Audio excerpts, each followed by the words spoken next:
యనుమల తిరుపతి రెడ్డి అన్నగారికి జన్మదిన శుభాకాంక్షలు ఏఎస్ పీజీ. యనుమల తిరుపతి రెడ్డి గారికి ఏ రోజైనా ఎవరైనా ఇది ఎవరిచ్చిరో ఏందో, ఏఎస్ అంటే ఎవరో తెలియదు, పీజీ అంటే ఎవరో తెలియదు, కానీ ఊరు పేరు తెలియని వాళ్ళు అంత భయంగా ఎందుకు వేసుకోవాలి? పేర్లు రాసుకోవచ్చు కదా. యనుమల తిరుపతి రెడ్డి గారు ఇవాళ ముఖ్యమంత్రి గారు రేవంత్ రెడ్డి గారి సోదరుడు కాకపోతే ఇంత పెద్ద ప్రకటన ఇక్కడ ఇచ్చేవాళ్ళ తప్పేముందని అనుకోవచ్చు. కానీ ఒక అధికారము ఎంత పని చేసి చూపిస్తుంది అనడానికి ఇది ఒక ఉదాహరణ. అధికారంలో లేనప్పుడు ఇవన్నీ ఎక్కడ పోయినాయి? అప్పుడు కూడా ప్రజాసేవకుడే కదా. అలుపెరి మాట తప్పని మహనీయుడు, శత్రువులేరుగని నాయకుడు, అలుపెరగని ప్రజాసేవకుడు. దీనివల్ల వచ్చిన లాభం కంటే నష్టం ఏమవుతుంది? తిరుపతి అన్న దగ్గర పోతే రేవంత్ రెడ్డి గారి దగ్గర పని అవుతుందేమో అనేటువంటిది ప్రజలకు చెప్పినట్టే కదా. నా కుటుంబ సభ్యులకు సంబంధం లేదు, రాజకీయాలతో సంబంధం లేదు అనుకున్న తర్వాత పోనీ రేవంత్ రెడ్డి గారి ఫోటో ఎందుకు వేసుకున్నారు అక్కడ? పోనీ అక్కడ ఏదైనా జెడ్పీటీసో, ఎంపీటీసో, సర్పంచో ఏదైనా పోటీ చేసిరా? ఇవే కదా తర్వాత మళ్ళీ మిమ్మల్ని ఇబ్బంది పెట్టేది. అధికారంలో లేనప్పుడు ఎన్నడైనా ఇంత పెద్ద అడ్వర్టైజ్మెంట్ చూసారా?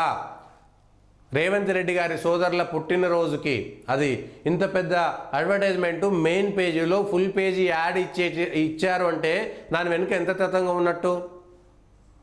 పోనీ ప్రతిసారి ఇస్తారు, ఈసారి కూడా ఇచ్చిర్రు, అంతకుముందు కూడా ఇస్తారు, లేదా అంతకుముందు చిన్న చిన్నగా ఇచ్చేది ఇప్పుడు పెద్దగా ఇచ్చిర్రు. అధికారంలో ఉంటే అధికారంలో ఉండేటువంటి వాళ్ళ చుట్టూ వచ్చేటువంటి ఆ కోటరీల వల్ల జరిగేటువంటి నష్టాన్ని ముఖ్యమంత్రి గారు మరి గ్రహిస్తారా లేదా? గతంలో కూడా మొత్తం వాళ్ళ తమ్ముళ్ళు, వాళ్ళ కుటుంబమే బాగా చేస్తుంది అనేటువంటి ఆరోపణలు వచ్చినప్పుడు వాళ్ళ మాట నేను వినేది లేదు, వాళ్ళకు నాకు అన్నదమ్ముల అనుబంధమే తప్ప పరిపాలనకు సంబంధమే లేదు అనేటువంటి విషయాన్ని స్పష్టంగా ముఖ్యమంత్రి రేవంత్ రెడ్డి గారు చెప్పారు. కానీ ఇవన్నీ మాత్రం దాన్ని అనుమానాలకు తావిస్తుంది. మీరు అన్నదమ్ములుగా అందరూ కలిసి ఉండడం మంచి మాట, అందరూ ఆనందించదగ్గదే, హర్షించదగ్గదే. ఏ అన్నదమ్ములు కూడా కొట్లాడుకోవద్దు, చిన్న చిన్న వాటికి అందరు కలిసే ఉండాలి. కానీ మీ రాజకీయం పైన, మీ పరిపాలన పైన ఇదంతా ఎఫెక్ట్ పడుతుందా పడదా? నిన్నటిదాకా ఈ తిరుపతి రెడ్డి గారికి ఎవరైనా అడ్వర్టైజ్మెంట్ ఇచ్చారా? ఇప్పుడే ఎందుకు ఇస్తున్నారు? అందులో మెయిన్ పేజీలో ఫుల్ పేజీ యాడ్ వచ్చింది. గతంలో అధికారంలో ఉన్నప్పుడు కూడా బీఆర్ఎస్ అధికారంలో ఉన్నా, అంతకుముందు వేరే వేరే పార్టీలు అధికారంలో ఉన్నా కూడా అధికారంలోకి రాగానే కొంతమంది పక్కకు వచ్చేసి ఆ చేరి ఇట్లాంటి పనులు చేయడం మొదలు పెడుతుంటారు.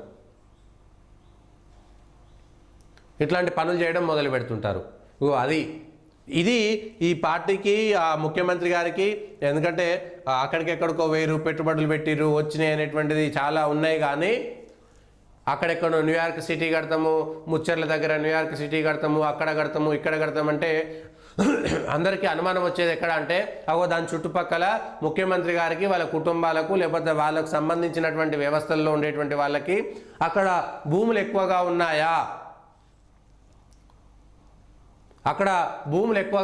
అనేటువంటి ఆలోచన ప్రతి ఒక్కరికి వస్తుంది, అనుమానం వస్తుంది ఖచ్చితంగా. పలానా చోట సర్కార్ ఒకప్పుడు అంటే అభివృద్ధి కోసమే, రాష్ట్రం కోసమే చేస్తున్నారు అనుకునేటువంటి వాళ్ళు, కానీ ఈ రింగ్ రోడ్లు లేదా చుట్టుపక్కల అభివృద్ధి పేరు మీద వందల వేల ఎకరాలు హైటెక్ సిటీ కట్టినప్పుడు హైటెక్ సిటీ చుట్టూ చంద్రబాబు నాయుడు గారికి సంబంధించినటువంటి వాళ్ళ బంధువులు, వాళ్ళకు సంబంధించినటువంటి వాళ్ళకు మాత్రమే వందల ఎకరాల భూములు ఉండడము, వాళ్ళు కొనుక్కోవడము, అవన్నీ పెద్ద ఎత్తున చర్చల్లోకి వచ్చినాయి. ఇప్పుడు కూడా అధికారం ఉంటే ఔటర్ రింగ్ రోడ్ వేసినప్పుడు కూడా పెద్ద ఎత్తున చర్చలోకి వచ్చింది. ఇవన్నీ కూడా అనుమానాలకు తావిస్తుంది.